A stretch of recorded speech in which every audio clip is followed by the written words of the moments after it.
Hello everyone, আসসালামু আলাইকুম। কেমন আছেন সবাই? আশা করি সবাই ভালো আছেন। আমি আল্লাহর রহমতে খুবই ভালো আছি। আবারও সবাইকে ওয়েলকাম জানাচ্ছি আমার এই ছোট্ট মিনি ব্লগে। ভিডিও শুরুতেই একটা কথা বলতে চাই, যদি আমার ভিডিওটা ভালো লাগে আপনাদের কাছে অবশ্যই আমার চ্যানেলটাকে সাবস্ক্রাইব করে দেবেন। আর যাদের কাছে আমার ভিডিওগুলো ভালো না লাগে তারা দয়া করে আমার ভিডিও থেকে স্কিপ করে চলে যাবেন। তাও কেউ বাজে কমেন্ট করে যাবেন না। কারণ আপনাদের একটা কমেন্টই পারে আমাদের ভিডিও করার উৎসাহটাকে মেরে ফেলতে।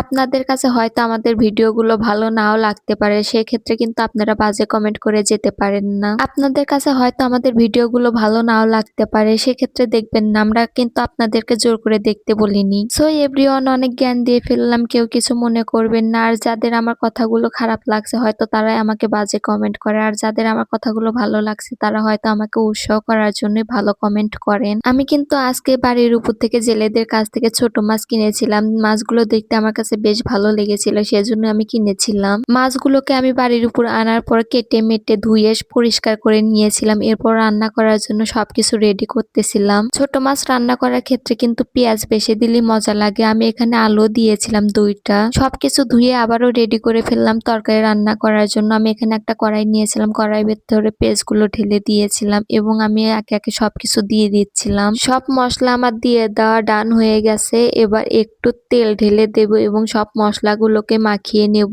আর মশলা যত মাখাবেন ততই কিন্তু তরকারি মজা হবে। আপনারা কিন্তু আমার মতন মশলাটাকে যতক্ষণ না হাত ব্যথা হয়ে যাবে ততক্ষণ মাখাতেই থাকবেন, কারণ মশলা মাখালেই তো তরকারি মজা হবে। আর তরকারি মজা হলেই কিন্তু ভাত খেতে পারবেন পেট ভরে। এবার কিন্তু আমি মশলাগুলোর ভেতরে আলু ঘুজুরি করে রেখেছিলাম, সেই ঘুজুরি করা আলুটাকে ঢেলে দেব এবং এখানেও কিন্তু একটা টিপস ফলো করতে পারেন। যতক্ষণ না পর্যন্ত এই আলুর গা থেকে পানি ছেড়ে দিচ্ছে ততক্ষণ পর্যন্তই কিন্তু মাখাতে থাকবেন। আমরা যখন তরকারি রান্না করি তখন কিন্তু মশলাটাকে আগে কষিয়ে নিতে হয়, আর কষানো হয়েছে এটা কিভাবে বুঝবো? যখন মশলার গা থেকে তেল ছেড়ে দেয় তখনই কিন্তু আমরা বুঝতে পারি। তো এটার ক্ষেত্রেও কিন্তু সেম, যখন আলু মাখানো হয়ে যাবে তখন আমরা বুঝবো কিভাবে? যখন আলুর গা থেকে পানি ছেড়ে দেবে তখনই বুঝতে হবে যে এটা আমাদের মাখানো ডান। তো আলুটা মাখানো হয়ে যাওয়ার পরে এর ভেতরে কিন্তু আমি মাছগুলোকে দিয়ে দেব এবং আমার পরিমাণ মতো পানি দিয়ে দেবো আলুটাকে সিদ্ধ করার জন্য।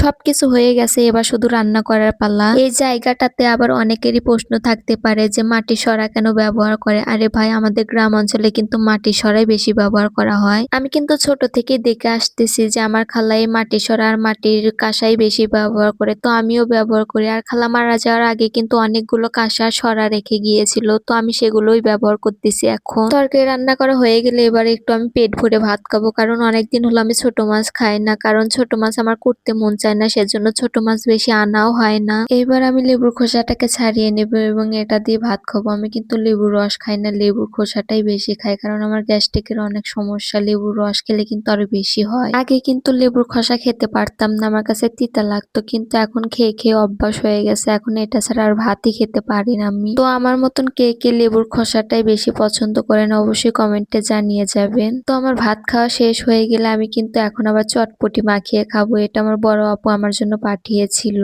আমার কাছে যেটা মনে হয় যে ভাত খাওয়ার পরেই কিন্তু এগুলো খাবার খাওয়া উচিত, কারণ ভাত খাওয়ার আগে এগুলো খাবার খেলে কিন্তু আর ভাত খাওয়ার প্রতি রুচি থাকে না। এই জিনিসটা কিন্তু আমি আমার মেজো ভাই থেকে শিখেছি, কারণ ওকে দেখতাম ভাত খাওয়ার পরে ও এই ধরনের খাবারগুলো খেত। চটপটিটা মাখানোর পরে কিন্তু এতটাই লোভনীয় লাগছিল, আর মাসাল্লাহ খেতেও কিন্তু অনেকটা মজা হয়েছিল। চটপটিটা খাওয়ার পর আমার কাছে মনে হচ্ছিল যে আমি হয়তো বাইরে থেকে কিনে এনেছি, এতটা পরিমাণে মজা হয়েছিল। যদি আমার ভিডিওটা আপনাদের কাছে ভালো লাগে তাহলে অবশ্যই আমার চ্যানেলটিকে সাবস্ক্রাইব করে দিয়ে আমার পাশেই থাকবেন। তো আজকের মতন আমি এখানেই বিদায় নিচ্ছি, আবারও দেখা হবে নতুন আরেকটি ভিডিওতে। এই পর্যন্ত সবাই ভালো থাকবেন, সুস্থ থাকবেন। আল্লাহ হাফেজ।